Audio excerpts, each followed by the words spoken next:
Bwana Yesu asifiwe. Nashukuru sana kwako wewe ambaye umeweza kuungana nami. Mwaka wa 2025 umefika mwisho na tunapoingia mwaka wa 2026 kuna mambo kadhaa ambayo ningependa kushiriki na wewe ambayo ni vyema tuzingatie katika mwaka mpya. Jambo la kwanza ni kwamba kama ulikuwa umeanzisha jambo, usiseme hili jambo ni la mwaka uliopita, kwa hivyo nitalifikisha mwisho nianze mambo mengine. Yaani tumepewa nafasi nyingine ya kukamilisha yale ambayo tulikuwa tumeanza. Kuna watu wanaandika resolutions za mwaka mpya na ni vizuri, lakini kama kuna unfinished business za 2025 ni vyema kuzikamilisha kuliko kuanzisha jambo lingine jipya. Unajua, ukiwa utakuwa kila mwaka unaanzisha jambo jipya, unaacha mambo ambayo ulianzisha, inamaanisha kuna uwezekano hautawahi kukamilisha jambo lolote. Na mwaka wa 2025 si adui wa mwaka wa 2026.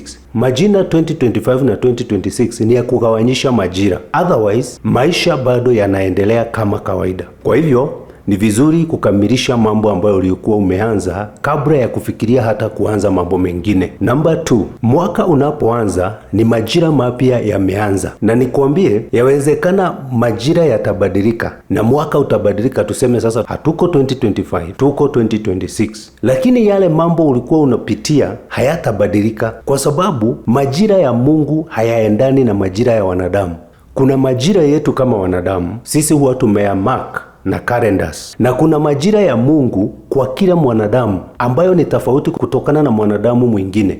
Yaani majira yangu kulingana na Mungu, yale niliyoko kwa sasa, na yale ndugu yangu ako kwa sasa kulingana na Mungu ni tofauti. Na wakati majira fulani yatafika mwisho katika maisha yangu, itakuwa tofauti na wakati majira ya huyu ndugu yangu yatakapofika mwisho. Hii nataka kusema nini? Nataka kusema ni vyema pia tunapobadilisha majira ya mwaka, tukumbuke ya kwamba majira ya Mungu hayaendani na majira ya wanadamu. Sijui kama hapo ninaeleweka. Kumaanisha ya kwamba kuna jambo limekuwa likiendelea katika maisha yako na ukemee na useme mambo mingi na ukatae kufuatwa, lakini ukiingia 2026 ukute bado haujatoka katika ile hali. Na hiyo si kumaanisha ya kwamba Mungu hayuko tayari kukuondoa katika ile hali ama yale majira. Inamaanisha tu majira ya Mungu hayajafika. Na yakifika, iwe itakuwa katikati ya mwaka, iwe itakuwa mwanzo wa mwaka ama mwisho wa mwaka, atakubadilishia majira tofauti na watu wengine wote. Mungu hutushughulikia kila mtu kwa wakati wake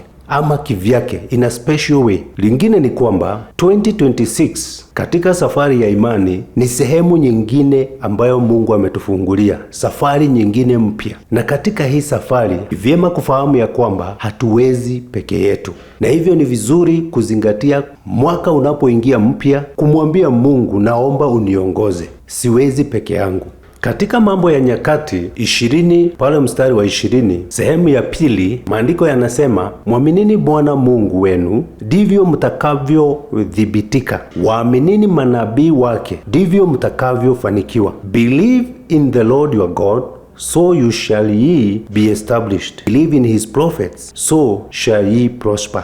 Hii inamaanisha ya kwamba katika safari hii utahitaji instructions. Safari yoyote huhitaji masharti, huhitaji instruction ili usiweze kupotea katika njia. Na Mungu huweka hizi instruction kupitia watumishi wake. Yawezekana si nabii, lakini huyo pastor wako, huyo mtumishi ambaye Mungu amekuweka chini yake, ako na neno lako. Akisema huu mwaka Mungu amemuongoza ni mwaka wa kufanya jambo hili, ni vizuri uamini. Utakapoamini neno la Mungu utathibitika. Utakapowaamini hao watumishi wa Mungu ambao uko chini yao, utafanikiwa. Hayo mambo matatu ndiyo nimesikia Mungu ananihimiza niweze kushiriki na wewe. Ya kwanza, si lazima uwe na resolution mpya ikiwa hujakamilisha yale uliyoanzisha. Ni vizuri kuanza kitu, kufuata na kukamilisha. Jambo la pili ni kwamba Mungu hutuangalia individually, na majira yako yaweza kuwa si sawasawa na majira yetu. Yawezekana majira yako Mungu anayahesabu kutoka mahali fulani.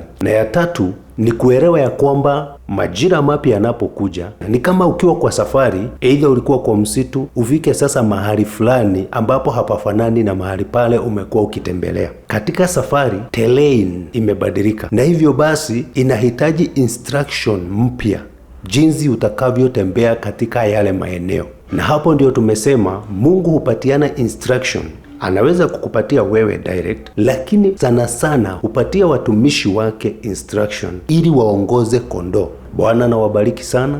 I wish you a happy new year 2026. May God prosper you. May God see you through. Katika safari hii akupatie ushindi. Naomba ya kwamba Mungu atakuongoza na atakuelekeza na hakuna ubaya utakao kupata.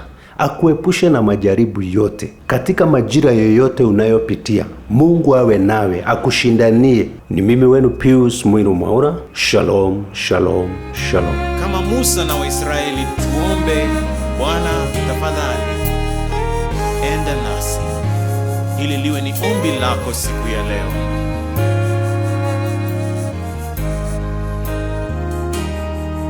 Tunaomba uwepo wako uende nasi, ewe Bwana wa majeshi, tusikie. Kama huendi nasi, hatutaki kutoka hapa, hatuwezi